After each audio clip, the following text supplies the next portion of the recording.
In 1998, Monica Lewinsky couldn't leave her apartment without cameras following her. Every late-night host mocked her.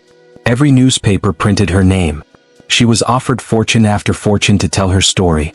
One interview alone paid her $1 million. Her book deal was worth $500,000. But something strange happened. The money disappeared almost as fast as it came. Today, her bank account holds a number that doesn't match her fame.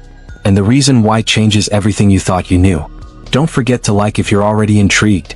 On July 23, 1973, Monica Lewinsky came into the world in San Francisco. Her father, Bernard Lewinsky, was a wealthy cancer doctor. His family had escaped the Nazis in the 1920s, first fleeing to El Salvador, then to the US when Bernard was just 14. On her mother's side, things were just as unusual. Monica's grandfather was a Lithuanian Jew. Her grandmother was born in China in the British-controlled city of Tianjin to Russian Jewish parents.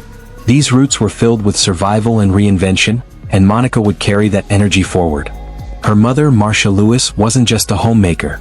She chased fame too, writing a book in 1996 about the three tenors. It was clear from the beginning this was a family tied to celebrity, ambition, and scandal. If this family drama resonates, hit like and subscribe for more celeb origins. She grew up in Beverly Hills inside a Spanish-style mansion worth $1.6 million in the 1980s. Her dad's clinic brought in $37,000 a month. That's over $400,000 a year. They spent big, $20,000 a year on vacations, drove Cadillacs and Mercedes, and went to the symphony. Monica's own expenses were outrageous for a teen. $720 a month for tennis lessons, $300 for a babysitter, $100 just for her hair. She went to elite schools, first Sinai Akiba, then John Thomas Dye in Bel Air. Her classmates were children of Hollywood producers. Kids got luxury cars for their 16th birthdays. It was a dream world. But behind the gates, things were breaking. Keep watching to uncover the chaos. Activate the bell now. Everything collapsed when Monica was 14. Her parents' marriage blew apart in 1987. The divorce was vicious. Marcia accused her husband of cheating and even buying gifts for his mistress from Tiffany and Louis Vuitton. There were violent outbursts. Monica heard her father yell things like, "You're a moron."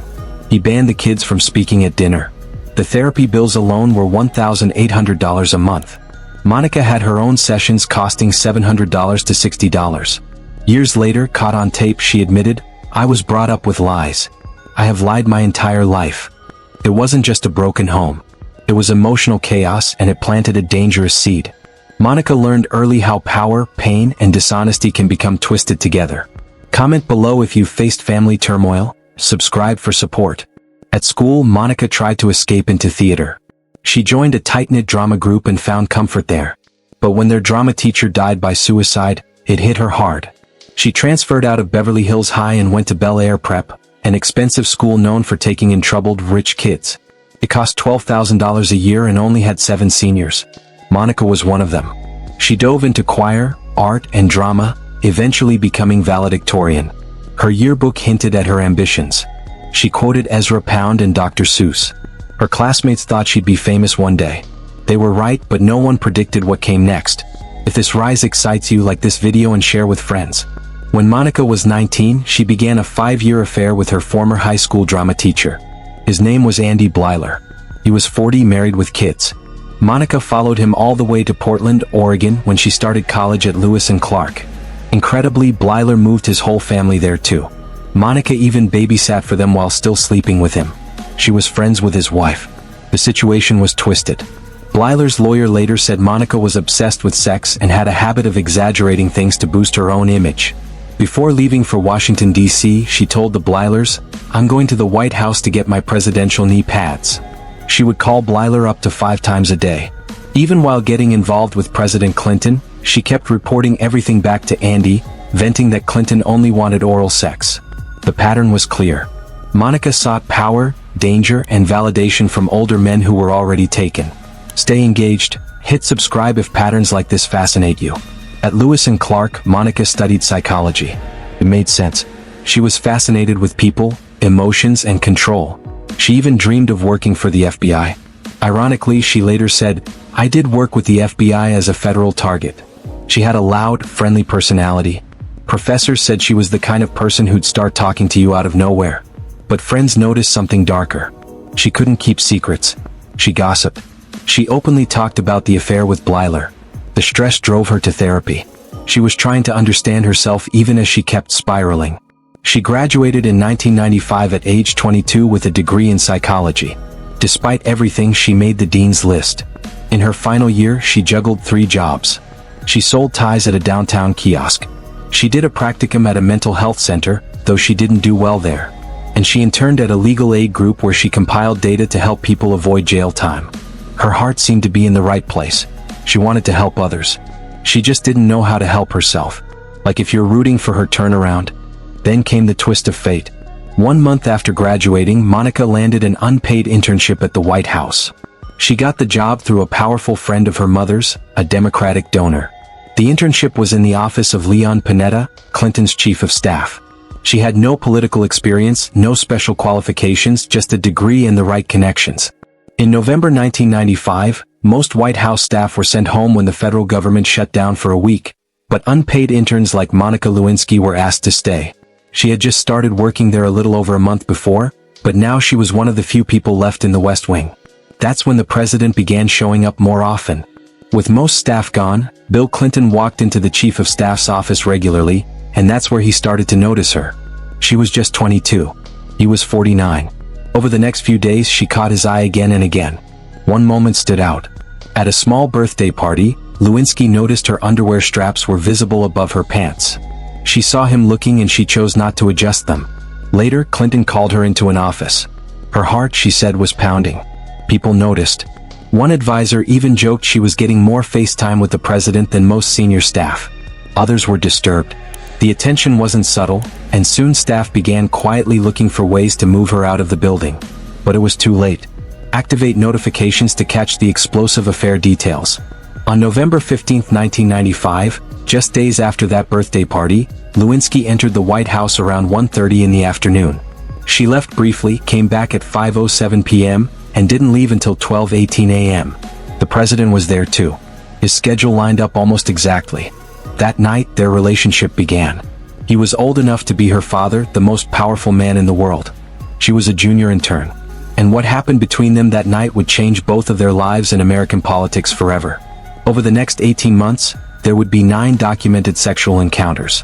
Most happened in or near the Oval Office, even in George Stephanopoulos' office. One time he unbuttoned her dress from her neck to her ankles. Another time he recited her phone numbers from memory. They shared more than physical encounters. There were gifts, lots of them. She gave him designer ties, books, a Sherlock Holmes game, and even frog-themed items. He gave her cigars, poetry books, and stuffed animals from Martha's Vineyard. One gift was especially personal. A framed photo of himself wearing a tie she had given him.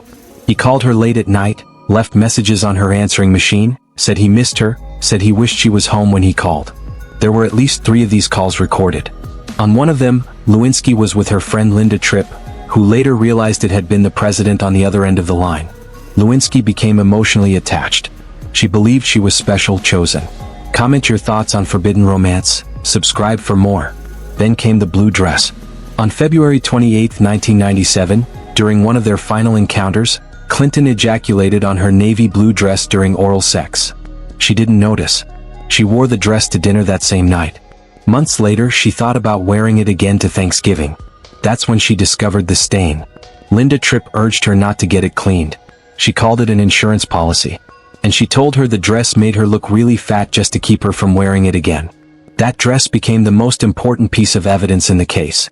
When Lewinsky finally handed it over in July 1998, the FBI confirmed the DNA matched the president. Denial was no longer possible, but even before that, staff had already tried to separate them. In April 1996, Deputy Chief of Staff Evelyn Lieberman transferred Lewinsky to the Pentagon. Officially, it was because of her inappropriate behavior and poor work performance. Unofficially, it was because she was spending too much time near the president. But their affair didn't stop. For months they kept talking on the phone. No more physical meetings, but the emotional grip didn't loosen. They even had phone sex. Monica still hoped Clinton might leave his wife for her. In May 1997 he ended it. But the way he did it crushed her. According to the Star report, he told her he had hundreds of affairs earlier in his marriage, but had tried to be faithful since turning 40. That's when she realized she had been just one more in a long line. If this betrayal shocks you, like now and keep watching. At the Pentagon, Monica met Linda Tripp. Monica was 23. Tripp was over 20 years older.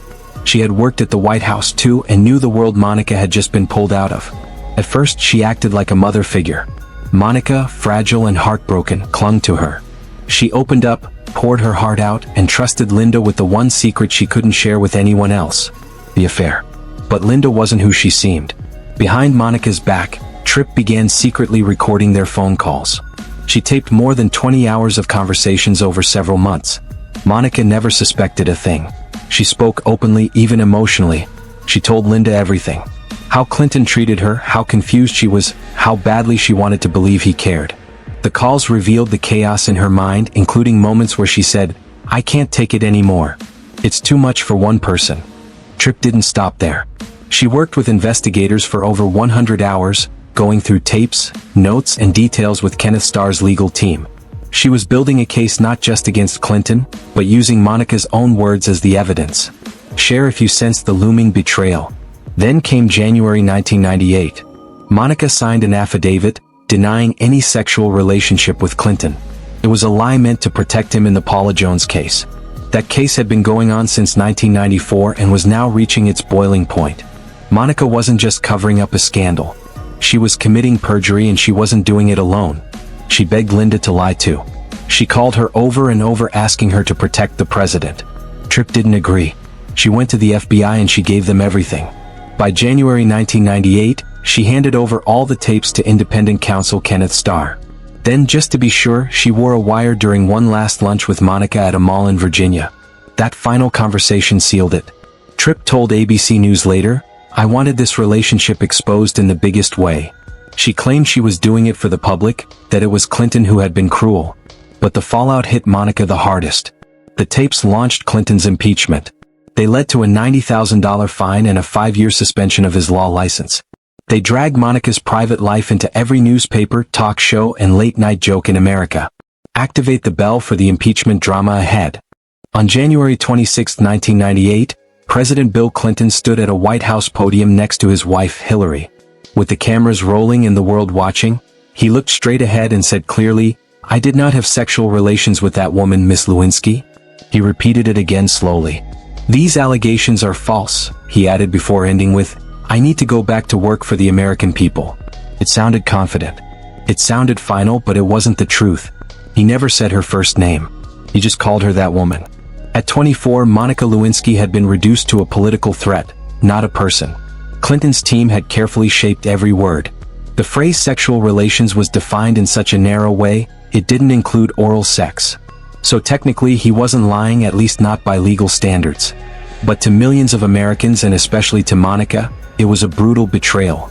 And it was just the beginning. The scandal exploded 9 days earlier on January 17, 1998, when the Drudge Report leaked the story. Almost overnight, Monica became one of the most talked about women in America. But not in a good way. Cameras lined the streets outside her building. Journalists followed her everywhere. She was trapped inside her mother's apartment, only allowed out for doctor's visits and short supervised walks. Her clothing was dissected. Her movements were tracked. Her name was mocked nightly by comedians. She later said, "I was arguably the most humiliated person in the world." It wasn't an exaggeration. This all happened in the early days of the internet. Social media didn't exist yet, but the online world was already cruel. Lewinsky became the first public figure to experience digital shaming on a global scale. And behind the scenes, it was even worse. If this denial infuriates you, smash like and subscribe. The White House had a plan. Make Monica look crazy. Officials close to Clinton painted her as obsessed, unstable, delusional. Hillary Clinton reportedly called her a narcissistic Looney Tune. Allies in the press picked up the script.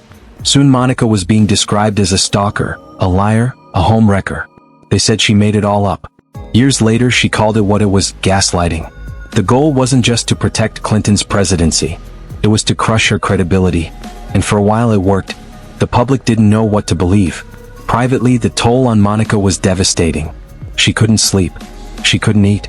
And the thought that haunted her most was simple and terrifying: "I want to die." Though she never made an attempt, the fear was real. Her mother, Marcia Lewis, didn't leave her side. She stayed by her bed at night. She kept the bathroom door open when Monica showered. She was terrified that humiliation might kill her daughter. And in many ways it almost did. For 6 long months, Monica Lewinsky was trapped. She had lied under oath and was scared the law would come crashing down on her. But everything changed on July 28, 1998. That was the day she finally agreed to testify in front of a grand jury. In return, she got a rare deal: complete immunity. Monica was just 25, a former White House intern. Her lawyers had begged for a deal for months. Finally, in a private meeting in New York, she showed Kenneth Starr's prosecutors that she was ready to talk. She didn't hold anything back, and they gave her what's called transactional immunity. That meant they couldn't charge her with anything related to the 6-month investigation. No perjury, no obstruction of justice, nothing. It mattered because Monica had signed a sworn statement back in January saying she never had a sexual relationship with the president. That was a lie. She also helped Linda Tripp come up with talking points to deny knowing about another woman's claims. That could have been obstruction. But thanks to the deal, Monica was safe as long as she told the truth. If she lied again even slightly, the deal would vanish. Comment if immunity surprises you. Then came the president's turn. On August 17, 1998, Bill Clinton testified under oath. What he said would go down in history. When asked about telling aides, "There's nothing going on between us," he paused. And then he gave a strange answer. It depends on what the meaning of the word is. He wasn't joking. He said that if is meant right now, then his denial was technically true. But if it meant ever, well, that was different. Reporters were stunned. Comedians had a field day. But behind the laughs, Clinton was trying something serious. Using tricky wording to dodge the truth. He claimed he wasn't lying, just choosing words carefully. Even when he told aides, "There is no improper relationship." He knew it wasn't a lie if he focused only on the present moment. Some called him clever. Others called him shameless. Many just called him existential Willie. But Congress wasn't laughing. On December 19, 1998, the House of Representatives voted to impeach President Clinton. 2 charges: first, perjury.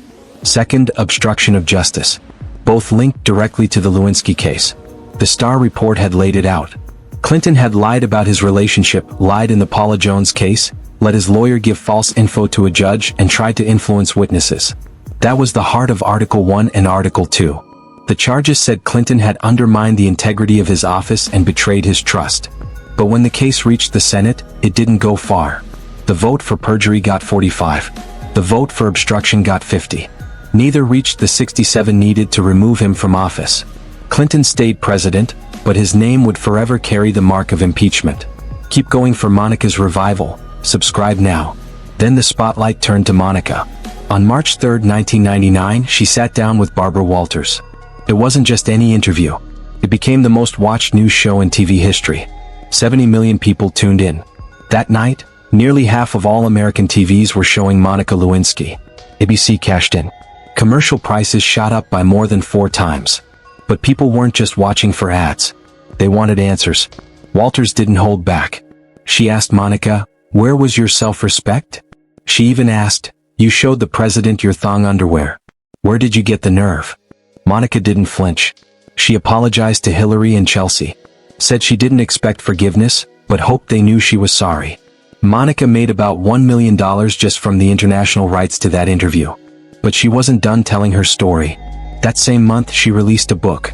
She worked with Andrew Morton, the same man who wrote Princess Diana's biography. Their book was called Monica's Story, and it quickly hit #1 on the New York Times bestseller list. Monica earned around $500,000 from the deal. The book went deeper than the Starr report. It revealed private details like how Monica once got pregnant during a break in her relationship with Clinton, had an abortion, and ended up in therapy. She also attacked Starr's tactics. Morton wrote that Starr didn't just investigate, he defiled and molested her emotionally. Monica agreed. She also supported Hillary Clinton's claim of a vast right-wing conspiracy. If this redemption arc grips you, like and share. Monica Lewinsky didn't just survive one of the most public scandals in American history. She fought to take her life back piece by piece in ways no one saw coming. In early 2000, a $1 million deal with Jenny Craig seemed like her big break. All she had to do was lose 40 pounds in 6 months. The company said she represented the modern woman, busy, stressed, and struggling with her weight. They kicked off a massive $7.2 million ad campaign. But the backlash came fast. Some Jenny Craig franchises refused to air the ads. By February, they pulled the entire campaign. By April, it was over. Monica got just $300,000. That was 70% less than promised. Once again, her name had opened a door and slammed it shut just as quickly. But Monica didn't stop. Later that same year, in September 1999, she launched her own business, a handbag line called The Real Monica Incorporated. It wasn't some lazy celebrity cash grab. She actually designed the bags herself. She traveled to Louisiana to oversee production. Her reversible boho-style totes landed in top stores. Henri Bendel in New York, Fred Siegel in California, and even the Cross in London. Fashion reporters started focusing on her designs, not her past. One publicist even said she was finally being seen as a real designer. For a moment, it seemed like she had broken through, but the business faded. The shadow of her scandal was hard to shake. Activate notifications for her bold moves. Then came one of her boldest moves yet, reality television. In 2003, she hosted Mr. Personality, a dating show on Fox with a bizarre twist. The men wore full-face masks the entire time. Fox gambled that Monica would draw in viewers, and it worked. At first, the show premiered with strong ratings. Critics said she had finally found her lane, but the backlash returned. Viewers protested her cashing in on her past. Ratings dropped fast. The finale was cut down from 2 hours to 1. The show lasted just 5 episodes. Still, Monica had shown she could hold her own on screen. Between 2000 and 2003, she appeared on TV around the world. She showed up on the Tom Green Show where she and the host searched for fabric in his parents' home. On a UK show called Monica's Postcards, she reported on American culture. She popped up in Sweden on High Chaparral and chatted with Graham Norton in the UK. She went on The View and Jimmy Kimmel Live in the US. These appearances were her way of proving she was more than a scandal. But the flood of interviews also made it clear she was still trapped in the same old story. Then something changed. In June 2014, Monica broke her silence in a 6,000-word essay in Vanity Fair titled Shame and Survival. It had been 16 years since the scandal. She had turned down over $10 million in offers during that time. None of them felt right. What pushed her to speak up was the suicide of 18-year-old Tyler Clementi, a student who was publicly humiliated online. Monica's mother broke down in tears. She remembered the nights in 1998 when Monica was suicidal. In the essay, Monica talked about a job interview where she was told she'd need a letter from the Clintons to be hired because Hillary might run for president. This time, the world listened differently. She wasn't a joke anymore. She was a survivor with something real to say. Comment if her courage inspires you. In March 2015, she gave a TED Talk titled The Price of Shame. In just 20 minutes, she went viral.